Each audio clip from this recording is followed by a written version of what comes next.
오늘 제목이 좀 특별하지 않습니까? 아무도 핍박하지 않나요? 60년경 네로 황제는 화제의 책임을 전가할 희생양으로 기독교인들을 택했습니다. 이로 인해 수많은 기독교인들이 투옥되어져서 고문을 받고 살해를 당했습니다. 황소에 바쳐서 죽은 사람들, 십자가에 못 박혀 죽은 사람들, 인간 횃불이 되어져서 불에 타 죽은 사람들, 정말 가지가지 정말 갖가지 고난을 다 당했습니다. 베드로와 바울도 이때에 순교를 했다고 그렇게 전해집니다. 그런데 과거 기독교인들을 박해했던 로마 콜로세움 원형 경기장 그 높은 곳에 지금은 이렇게 대형 십자가가 세워져 있습니다. 무엇을 상징할까요? 이것은 로마의 승리를 말하는 것이 아니라 그곳에서 숨져간 수많은 기독교인들이 결국에는 승리했다라고 하는 것을 나타내주고 있는 겁니다. 이들은 모든 의를 위해서, 이 모든 분들은 의를 위해서 박해를 받은 그러한 사람들이죠. 같이 읽어보겠습니다. 시작. 의를 위하여 박해를 받는 자는 복이 있나니 천국이 그들의 것이며. 여기서 의가 뭐냐? 의는 예수 그리스도를 뜻합니다. 로마서에서는 이렇게 말씀하죠. 같이 읽습니다. 시작. 이제 율법에 하나님의 한 의가 나타났으니 율법과 선지자들에게 증거를 받은 것이라. 성경은 예수님께서 이 세상에 오신 것을 하나님의 한 의가 나타났다고 그렇게 표현하고 있습니다. 그러므로 의를 위해서 박해를 받는 자는 복이 있다라고 하는 말은 예수 그리스도를 믿기 때문에, 예수 그리스도를 위해서 살기 때문에 박해를 받는 사람들, 이러한 사람들이 복이 있다라고 하는 뜻이지요. 11절에서는 보충 설명을 하고 있습니다. 읽습니다. 시작. 나로 말미암아 너희를 욕하고 박해하고 거짓으로 너희를 거스려 모든 악한 말을 할 때에는 너희에게 복이 있나니. 예수님 때문에 욕먹는 것, 예수님 때문에 모욕당하는 것, 이것이 이 핍박을 받는 이 모습이다라고 하는 거죠. 예수님을 따르는 길은 결코 쉬운 길이 아닙니다. 그 길에는 박해가 있고요, 욕을 먹는 일이 있고 모욕을 당하는 일이 있습니다. 그래서 예수님은 제자들에게 이렇게 말씀하셨어요. 예수께서 제자들에게 이르시되 누구든지 나를 따라오려거든 자기를 부인하고 자기 십자가를 지고 나를 따를 것이니라. 누구든지 제 목숨을 구원하고자 하면 잃을 것이요 누구든지 나를 위하여 제 목숨을 잃으면 찾으리라. 생명을 내놓고 죽을 각오를 하지 않으면 예수님을 쫓아올 수 없다라고 하는 말씀이에요. 그리고 우리도 십자가를 지고 예수님을 쫓아가야 된다라고 하는 그러한 말씀이죠. 또 이렇게 말씀하십니다. 좁은 문으로 들어가라. 멸망으로 인도하는 문은 크고 그 길이 넓어 그리로 들어가는 자가 많고 생명으로 인도하는 문은 좁고 길이 협착하여 찾는 이가 적음이라. 예수님을 따르는 길은 좁은 길이고 고난의 길이라고 말씀하십니다. 또 이렇게 말씀하시죠. 같이 읽습니다. 시작. 세상이 너희를 미워하면 너희보다 먼저 나를 미워한 줄 알라. 너희가 세상에 속하였으면 세상이 자기의 것을 사랑할 것이나 너희는 세상에 속한 자가 아니요 도리어 내가 너희를 세상에서 택하였기 때문에 세상이 너희를 미워하느니라. 시작. 내가 너희에게 종이 주인보다 더 크지 못하다는 말을 기억하라. 사람들이 나를 박해하였은즉 너희도 박해할 것이요 내 말을 지켰은즉 너희 말도 지킬 것이라. 결국 이 얘기는 예수님을 믿으면 박해를 받는다라고 하는 그러한 말씀입니다. 그런데 이렇게 말씀하시면 참 누가 예수님을 따르겠습니까? 이런 거는 다 숨겨야 되지 않겠습니까? 예수님이 이런 말씀을 하시면 안 되죠. 네. 이런 말을 듣고 예수님을 믿을 사람들이 얼마나 될까 과연? 그럼에도 예수님께서는 가리지 않으시고 그냥 사실 그대로 말씀하십니다. 예수님은 그리스도인들이 박해받을 것에 대해서 전혀 숨기지 않으세요. 다 말씀하십니다. 바울도 그리스도인들이 박해받을 것에 대해서 전혀 숨기지를 않습니다. 그런데 오늘날 목회자들은 좀 숨기는 것 같습니다. 저로부터 비롯해서 많이 숨기는 것 같아요. 그래서 제가 이 말씀을 준비하면서 굉장히 참 마음이 무거웠습니다. 굉장히 많이 무겁고, 내가 이 말씀을 전할 자격이 있나? 언제는 자격이 있어서 전한 적은 한 번도 없지만, 그래도 더더욱 이 말씀을 전할 자격이 참 못 된다라는 굉장히 큰 마음의 무거움을 가지고 사실 오늘 말씀을 전합니다. 바울도요, 사실 이 그리스도인들이 박해받을 것에 대해서 전혀 숨기지 않고 얘기합니다. 오히려 그리스도와 함께 영광받기 위해서는 고난도 함께 받아야 된다고 이렇게 가르칩니다. 같이 읽어보겠습니다. 시작. 자녀이면 또한 상속자 곧 하나님의 상속자요 그리스도와 함께한 상속자니 우리가 그와 함께 영광을 받기 위하여 고난도 함께 받아야 할 것이니라. 함께 받아야 할 것이니 이렇게 말씀하죠. 해야 된다는 거예요. 그렇게 받아야 된다는 겁니다. 피해가지 말라는 거예요. 이런 핍박이 있다는 말씀에도 불구하고 12 제자들은 다 예수님을 따라갔지요.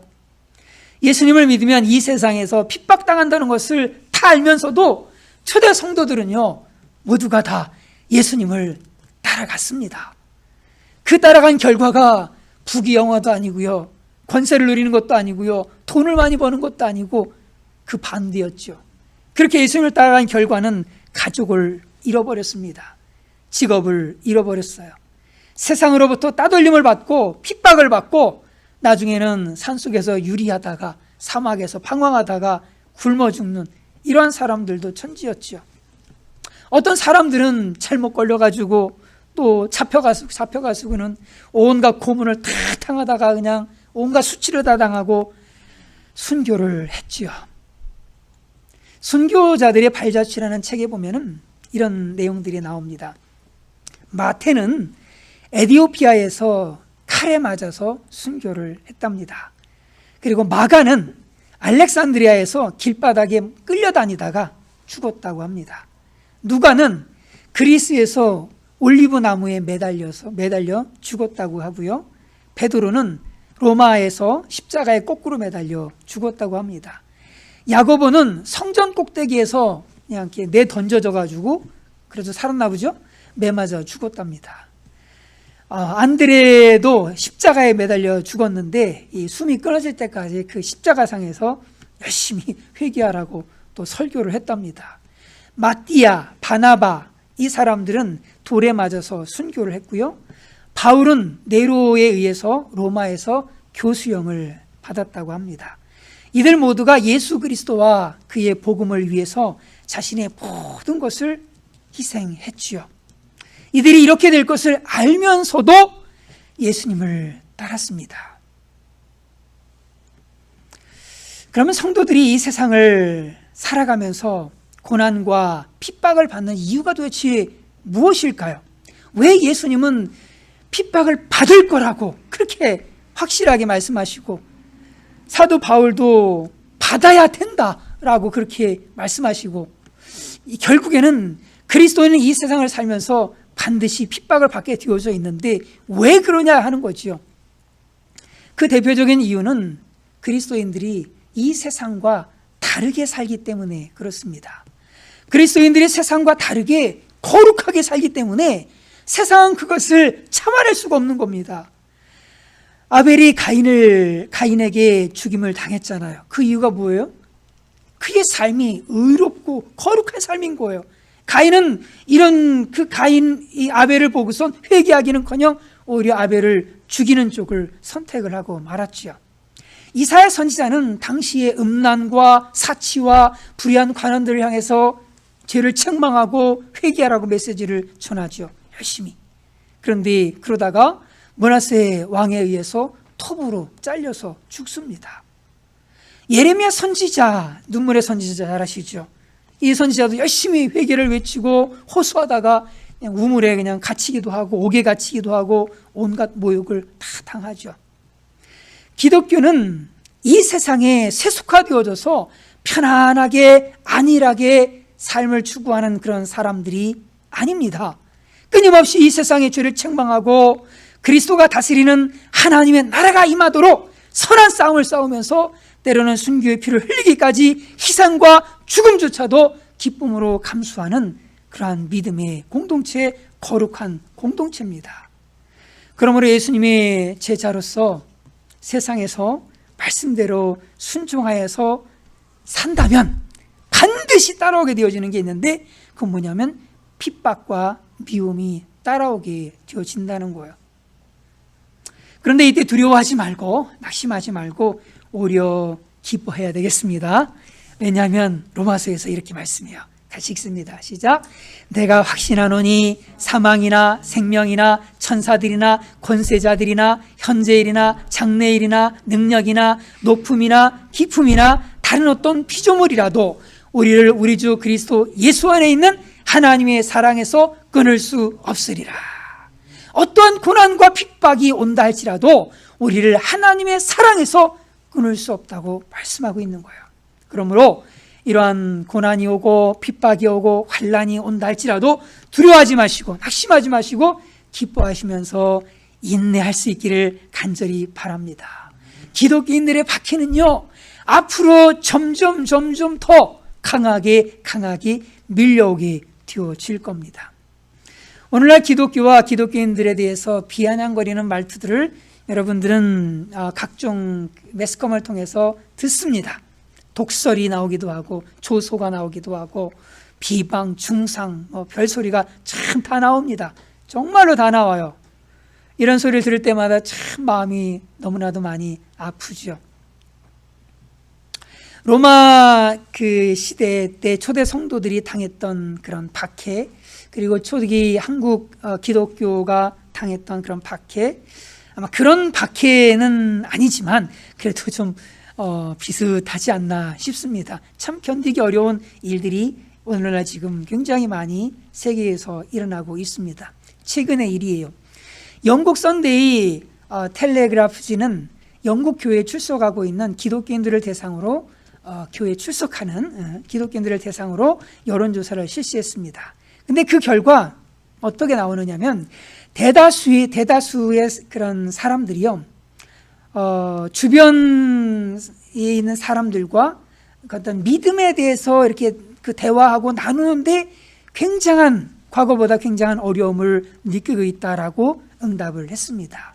이 응답한 사람들 중에서 20%의 사람들은 자기들이 가지고 있는 그 기독교 신앙 때문에 일상생활 속에서 불이익을 당하고 있다고 그렇게 대답을 했어요. 그리고 영국 사회에서 종교 간의 그 적대감이 점점 커지고 있다라고 응답을 하고, 그 결과 교회 나가는 사람들이 어떤 기독교 신앙인이라고 하는 이유 때문에 어떤 고용이나 승진이나 이런 것에 불이익을 당하고 있다고 그렇게 얘기를 합니다. 이런 분위기를 만들어 가는데 앞장서는 세력이 있는데 정부의 지원을 받고 있는 단체입니다. 해석이 금방 되시죠? 이 단체들은 기독교 신자들이 자신의 신앙을 동료들과 이렇게 나누려고 하는 어떤 이런 행위들, 이런 것들에 대해서 신앙에 대한 편견을 주입시키는 어떤 행위로 보고 이걸 규제해야 된다, 법적으로 규제해야 된다라고 주장을 합니다. 그 대표적인 단체가 영국 인본주의 협회입니다. 이 단체는 인권과 동등위원회라고 하는 이 단체로부터 35,000파운드를 매년 지원받으면서 그 돈 가지고 열심히 기독교를 핍박하는 이런 일들을 하고 있습니다. 바로 이 단체입니다. 이 단체는 동료에게 전도하는 것은 신앙의 자유를 구속하고 인권을 학대하는 행위이며 2003년에 제정된 고용동등법에 위반된다라고 주장을 해요. 그래서 직장 내에서 어떤 기독교 신자가 직장 내에서 다른 사람들에게 어떤 신앙을 이야기하고 이렇게 얘기하는 것, 좀 강하게 얘기하고 이렇게 얘기하는 것은 해고의 사유가 충분히 된다라고 얘기를 하는 겁니다. 얼마나 참 어려운 시대를 살고 있는지 모르겠어요. 이런 가운데 교회 나가는 이 사람들은 그 자신의 어떤 종교 활동으로 인해서 직장에서 불이익을 당했거나 가족들로부터 이렇게 배척을 받은 경험이 굉장히 많다고 대답을 했습니다. 그 응답자들 가운데 전체 응답자 한 10%에 그 정도 해당되는 거예요. 그 중에서 44%는 친구나 직장 동료로부터 예수를 믿는다고 막 놀림을 받는, 그리고 19%는 그냥 의도적으로 왕따, 따돌림을 당하는, 그리고 5%는 승진의 불이익을 받는, 그리고 5%는 직장 상사나 고용주로부터 기독교인 티를 내지 말라고 그렇게 경고를 받았다고 얘기를 합니다. 또 뿐만 아니라 어떤 이제 그 반기독교적인 생각들을 어떤 연수회 같은 데서 강요하는 이런 일들도 있다라고 해요. 그래서 그런 연수회에서 강사가 와가지고는 동성애자의 권리를 뭐 적극적으로 막 옹호하는 그런 발언들을 또 하면서 사람들에게 그것을 강요하는 이런 일들이 있지요. 그런 일들이 있다고 합니다. 이런 모든 현상들을 종합해서 대부분의 기독교인들은 영국의 상황이 점점 기독교인들에게 굉장히 적대적인 그런 상황으로 변해가고 있다라고 얘기를 합니다. 4분의 3 정도에 해당되는 그런 그 설문에 응답한 사람들이 20년 전에 비해서 신앙의 자유가 굉장히 없어졌다라고 그렇게 얘기를 하죠. 다른 유럽의 국가들보다도 기독교인들의 입지가 굉장히 영국에서 약해졌다라고 얘기를 합니다. 그런데 이러한 현상들이 영국뿐만 아니라 미국에서도 벌써 수많은 갈등과 충돌 속에 참 이러한 일들이 생겨나고 있습니다. 하나님은 살아있다라고 하는 그 영화가 있어요. 시리즈로 3편인가 돼 있는데 한번 기회가 되시면 꼭 한번 보십시오. 유튜브에 검색을 해보시면 기독교인들이 어떻게 오늘날 미국 사회에서 박해하는 정말 예전처럼 그냥 목숨을 앗아가는 그런 건 아니지만 그런 어려움들을 겪고 있는지를 잘 나타내주고 있는 그러한 영화입니다. 이 수단은 인구의 5분의 1이 그리스도인들이라고 합니다. 5분의 1이면 굉장히 많은 겁니다. 그럼에도 불구하고 그 가운데 5분의 4에 해당되는 그런 그 이슬람에 의해서 박해를 받아가지고 누바의 지방에 있는 사람들은 지난 10년 동안에 청장년 남자들만 50만 명이 끌려가서 순교를 당했다고 해요.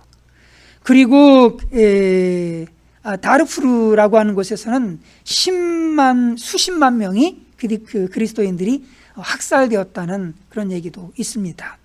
북한에서는 지금 얼마나 많은 그런 그리스도인들이 순교를 당했는지 수치조차도 사실은 갖고 있지 않죠. 그다음 고문을 당하고 참 노예처럼 인권 유린을 당하고 또 가족들이 뿔뿔이 다 흩어져 버리고 평생 중노동하다가 그냥 죽어가는 이런 일들이 실제 현재 오늘날 우리 사회에서 벌어지고 있다라고 하는 겁니다. 그런데 이 순교자들이 죽을 때는 예수 그리스도의 이름 때문에 죽는 경우들은 별로 없습니다. 다들 많은 오해를 받으면서 그렇게 죽습니다. 로마 제국 때도요, 기독교인들이 그 예수님 때문에 죽는다라고 하는 이런 것도 있지만 다른 이유도 굉장히 컸습니다.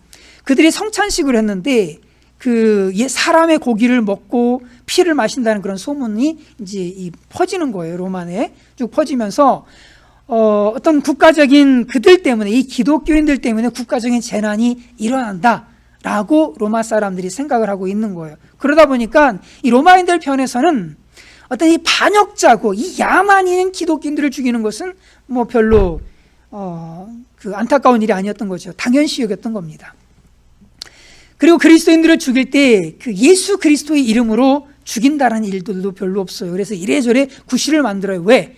그들이 법을 어겼기 때문에, 법도 자기 마음대로 만들어놓은 법이긴 하지만 어쨌거나 그 법을 어겼기 때문에, 아니면 반정부 활동을 했기 때문에, 이렇기 때문에 죽인다라고 그렇게 하는 거죠. 그러다 보니까 실제 순교자들이 많은 누명을 쓴 채 그렇게 오해 속에서 죽어가는 것이 과거와 오늘날 또 현실이기도 합니다. 그런데 주님께서 이렇게 말씀하세요. 의를 위하여 박해를 받는 자는 복이 있나니 천국이 그들의 것임이라. 천국이 그들의 것입니다 라고 말씀하고 있어요. 천국은 어떤 곳이에요? 하나님의 임재가 있는, 하나님을 체험하는 그런 곳이잖아요. 하나님은 핍박당하는 그런 사람들에게 천국을 약속하셨어요. 마크 갈리라고 하는 분이 기독교 2000년 그런 역사에서 순교를 당한 사람들의 그 사적을 쭉 연구를 했습니다. 그래서 그분이 많은 순교자들을 연구한 다음에 결론적으로 이런 말을 했어요. 순교자들 하나하나를 뜯어보면, 그들의 발자취를 따라가 보면 한 가지 분명히 볼 수 있는 것은 하나님의 임재였다. 그 순교자들은 죽음의 순간까지 하나님의 임재를 누리는 사람들이었다라고 하는 거예요. 이 스테반도 마찬가지였죠. 돌이 날아오는 그 순간 이렇게 고백합니다. 같이 읽습니다. 시작. 말하되 보라, 하늘이 열리고 인자가 하나님 우편에 서신 것을 보노라 한대. 하나님의 임재가 스테반에게 있었던 거죠. 이런 것이 없으면 어떻게 그 핍박들을 다 견뎌내겠습니까?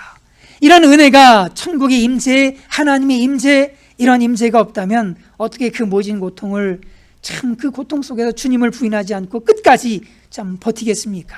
하나님의 임재가 그들에게 있었다라고 하는 거죠. 캐롤라인 콕스는 수단에서 핍박당하는 그런 성도들을 10년 동안 17번 방문을 했다고 해요. 그러면서 이런 글을 썼습니다. 핍박받는 교회 현장에 가면 항상 겸손하지 않을 수 없었다. 그것은 핍박당하는 그들이 누리는 살아 움직이는 믿음, 기쁨 때문이었다. 설명할 수 없는 기쁨이 그들에게 있었다.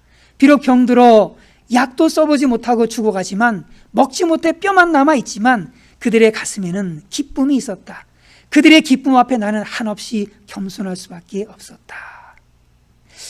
참 고난당하는 성도들의 그 10년 가운데 천국이 임재해 있었던 겁니다. 루마니아에 살아있는 순교자라고 하는 먼브란트 목사님은 핍박당하면서도 기뻐할 수 있었던 이유를 이렇게 적고 있습니다.